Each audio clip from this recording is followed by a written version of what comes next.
we about now? I rarely step foot out of the county. Bad slave, I got bad spirits around me. On my high horse like a Canadian Mountie. Man are aiming to drown me. I got the patience of Gaudi. Hip-hop culture. Anyone that knows me will be well aware that one of my greatest passions is music.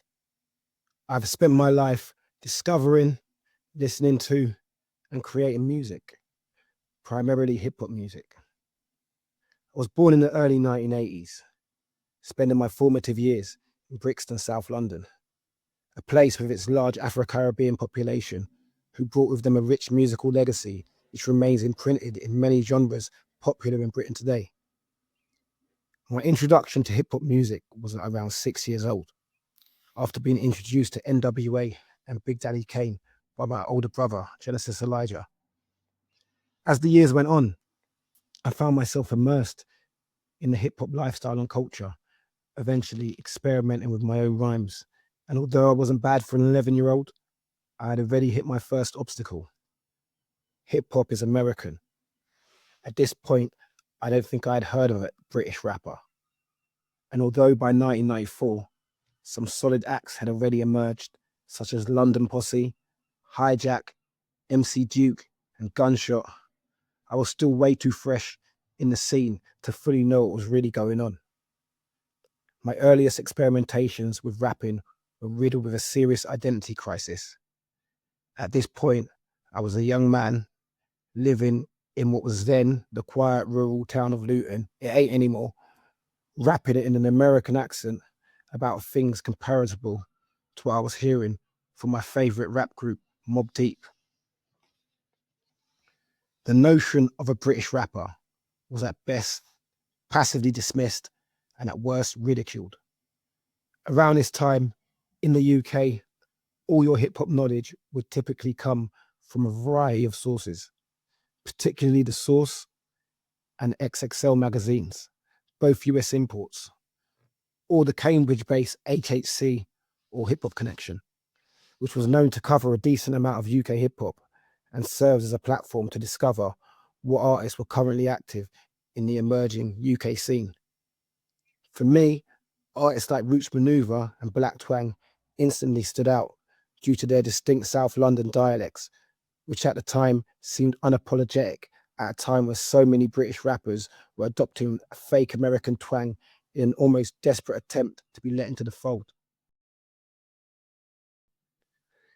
It seemed for a long time that hip-hop and the UK were not compatible. But with acts like Mudfam, Jest, Task Force, and Feel Life Cypher creating serious waves, it appeared like this was about to change forever. What followed was a renewed pride in the UK identity within the overall hip-hop culture. But as time has gone on, there has been countless examples of the UK identity taking precedence over the love of hip-hop culture. The ironic thing about this is that 10 years ago, I had no idea that such a thing existed. My understanding of hip-hop was that it was a tool used for fighting oppression. But I guess this is one of the aspects of original Bronx hip-hop culture which failed to fully translate into Britain. Or if it did, it was gradually watered down, and to the point the very same genre could be inverted and used as a vehicle to inflict similar oppression to what hip-hop culture was born out of fighting against in the first place.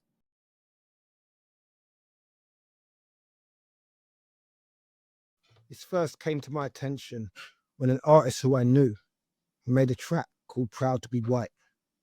And although at the time I understood this to be some type of cryptic parody song with an overall anti-racist message, when the artist in question found himself being pressed by Nova Flip and began fumbling, little did we know we had uncovered the tip of a huge iceberg of far-right UK rap.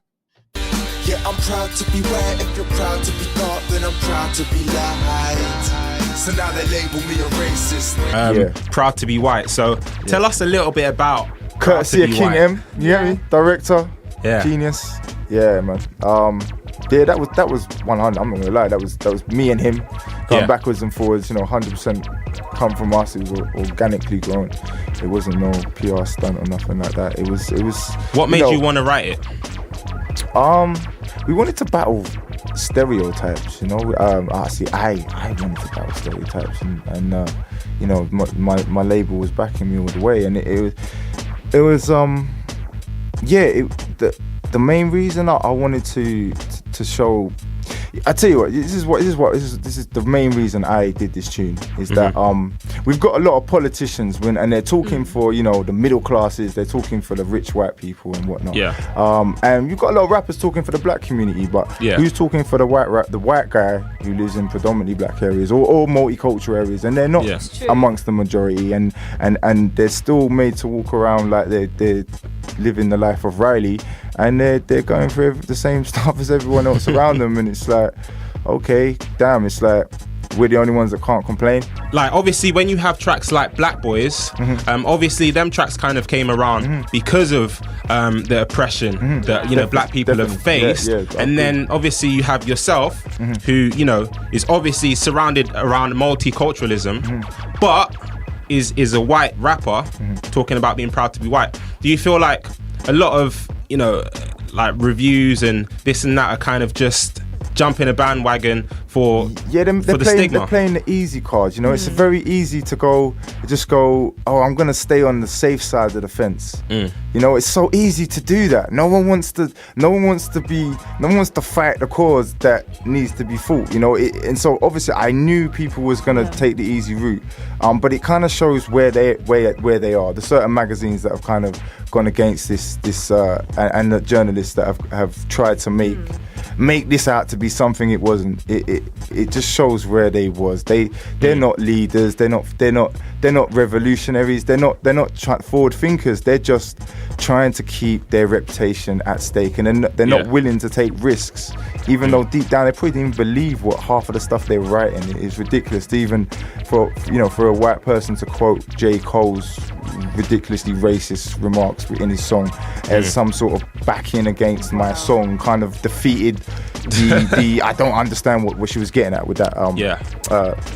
Does it talk get about Hyper Frank, by the way? Does it get to you when you read those No, things? it was cool. It was cool. I like to hear people's opinions. I'm glad she gave an opinion, because a lot of people turned around and said, I don't agree with her opinion. You know what I mean? Yeah. So, and that was good. You have to have someone say the opposite for someone to say the opposite of that. So it was good. I didn't get mad with it. What I got annoyed with was the vindictiveness of it, because me and her go way back. I'm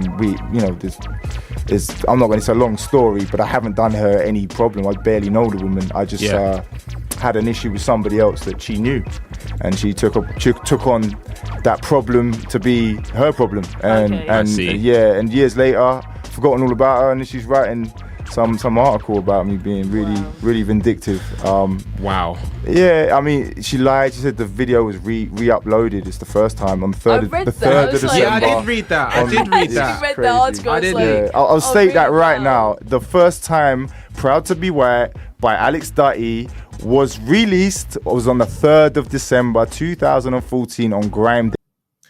Although much of the original footage of this back and forth with Nova Flip has now been deleted, I was able to find the clip from when Nova made a guest appearance on my radio show back in 2018 on I'm in Radio, where he broke the situation down.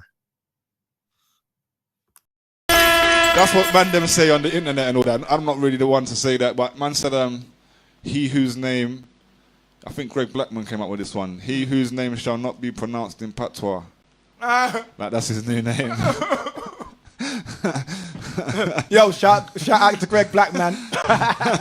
We need to get him on this show. Yeah, do it, man. We'll catch some jokes. So basically, what I want to know, because I'll be real with you. Yeah, I don't really talk about this no more. I know you're not going to make me, but I don't really talk about this no more. I'll be real with you. The whole country, or everyone who knows or cares, thinks that man is a racist. Now, do you... Him, my man there. Now, do you think he's a racist, or do you think that is a great? Do you think it's just an attention-grabbing act that went wrong? That's a great question. Instead of, you know what, that was really great. Instead of trying to get me to talk about the situation, that is a great way to do it. But I don't like to call people racist. Listen, and not to get it twisted. Like, listen, you're You're laughing because you see me do it maybe so many times. Yeah, maybe I don't know. But listen, I don't really. Sometimes in a moment, I call a man racist, and I've called him racist at times, but I didn't for ages, ages and ages. And even when I did, it's just in a moment, you know, to make man see something. But really, like racism to me is not a person.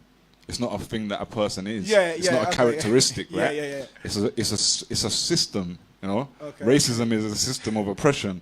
And same as sexism, misogyny, same as homophobia, all these things. They're systems of oppression that are in society that we are all programmed to contribute to. You know, so I contribute to them sometimes in ways and that I've learned in life. So what I've taken on board in realizing that is to look out for it, be aware of it, and adjust as I'm going, right? So whether he intentionally was a racist or not, his contribution was large because of his. You know what I'm saying? Like, you know, like this is my thing. Like, you know, like the Nigel Farage, UKIP and that. They don't think they're racist either.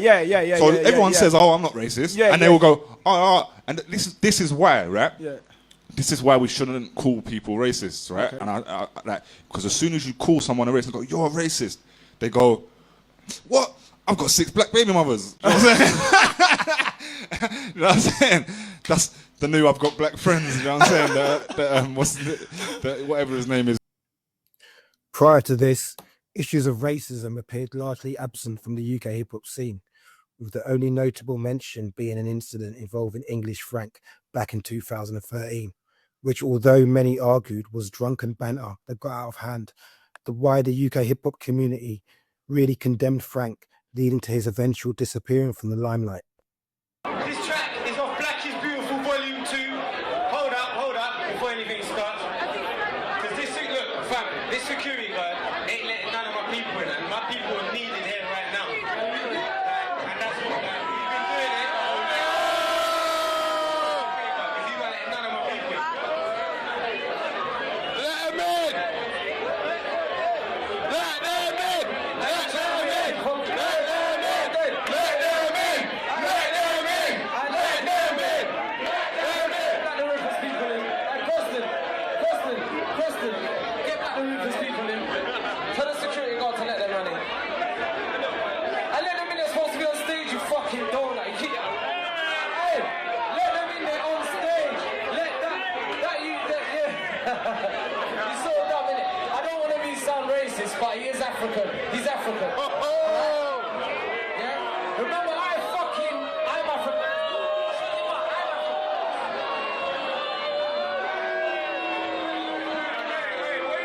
You better explain yourself. Tell him. Listen, I told the fucking security guard, I was the one that hired them. I fucking walked through the door, I'm the guy with the red top. I am the fucking promoter I put on the night. He's asked me 6 times who I am. Are you mad? I'm from Brixton, I'm not African, you knew you guys. No, you're not, you're mad. Shut your mouth. Fuck off. Hey, check this out, Check this out. Right. Hey, check this out, Check this out. Check this out, Hey, give me the other mic. Where's the other mic? Give me that. This one. Hey, check this out, Real talk, Man always keeps the thing professional. Yeah? I think my mate Frank's had too much to drink. But like I told you... Apart from 2014's Proud to Be White song, any talk of racism or bigotry was once again absent within the hip-hop scene, until questionable lyrics started appearing in tracks, many which have now been deleted off of YouTube due to its negative backlash. One of these tracks I recall was a Jeremy Corbyn diss track by a Devon rapper named Raven, who shockingly had even collaborated with one of my longtime producers in the past. In the following years, what me and Nova Flip observed is that not only were these views becoming more common amongst British rappers, but they were also becoming more brazen, openly displaying their views for all to hear in rap songs. What begun as vague references to Eastern Europeans taking over certain areas blossomed into all-out xenophobia, and British rappers openly aligning themselves with openly racist public figures. A right-wing subgenre of UK hip-hop had been born. This infiltration, however, was not limited to just the hip-hop scene. Grime artist Devlin found himself under scrutiny after sharing some pro-Brexit tweets, and the jungle and drum and bass scene has also come under fire for not only failing to eradicate racism from the scene, but also harbouring a significant number of convicted sex offenders in its ranks. The UK reggae scene was also not spared, with both DJs and vocalists profiting off the genre despite holding views contrary to what you would expect a reggae fan or artist to be typically aligned to.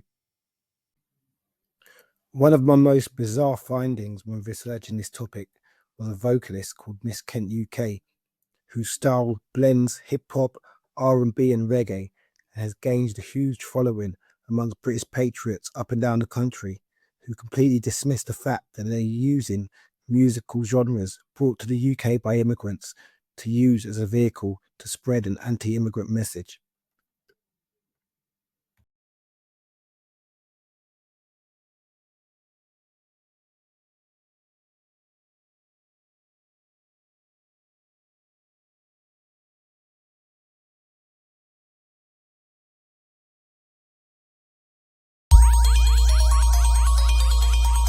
We're living in mad times, you know. Right-wing rappers, UKIP voters,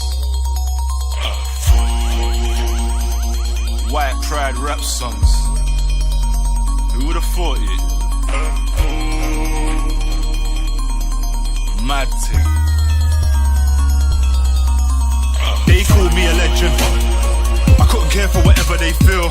I ain't never said it though, fuck that mud, be the fam, yo, the legacy's real. And after all these years here, me when I stayed relevant still. So he already been killed, Eford left there for dead of me clears. Now he ain't beefing me, come measured, we ain't equally. No lie, his BM tweeting me, feeding me info, we can easily expose him, but it's deepest peak to me. Leave it peacefully, car rapping ain't quite worked out. Now he's wondering how life at the BMP could be. You was boring me, now your label calling me, telling me you a pussy, yo, and you can't even talk to me. And they might ever drop you if it can't be resolved. But we've seen them fall, what the people know. Would've said next time, now please don't war with me. Who gassed you up? Ain't nobody gonna back you up. Me, I got man them in Halston, they already told me they're ready to wrap you up. I just roll food, you don't wanna slap you up. Little bit should've known, but the man is just a he's a fool. Trust me. You know what they say though? Don't argue with fools. From a distance they can't tell who is who. Maybe I'm a fool then. But yeah. Nice finding it hard, getting exposed by lies of the past. You would've known no if I didn't ask about Nigel Farage who hiding with bars. Wishing I didn't start, but would've never exposed his white supremacy. And then showed them all your white pride is a farce. Are you dim, are you thick? What kind of dickhead is this? Proud to be white, got loud on the hype, but hold up, your children are mixed. Must be the silliest prick, thinking he's Billy the Kid. Lied about pride to cover up shame for what his bigament is. Spitting illiterateness, drivel with syllables missed. Proud to be white and now on my life denying his privileges. So I did what I did, got him feeling like slitting his wrist. Angry and typing and rapping and screaming and wishing I didn't exist. Car already crushed you. Who you trying to chat to? This ain't go well last time, bruv. What you really trying to go back to? When your label dropped you, Bushkin sacked you, girlfriend left you. What's in common fam? You fam. Can't be everyone else. On the real though, don't blame me, cause nobody didn't want to hear your white pride rap song. And everything that happened after that was down to you acting like a dickhead. Stop blaming me, sitting there bitter and angry, doing like 4 fucking diss records. I wasn't even trying to respond to you. And last time I only really gave you the rope. You hung yourself. blood.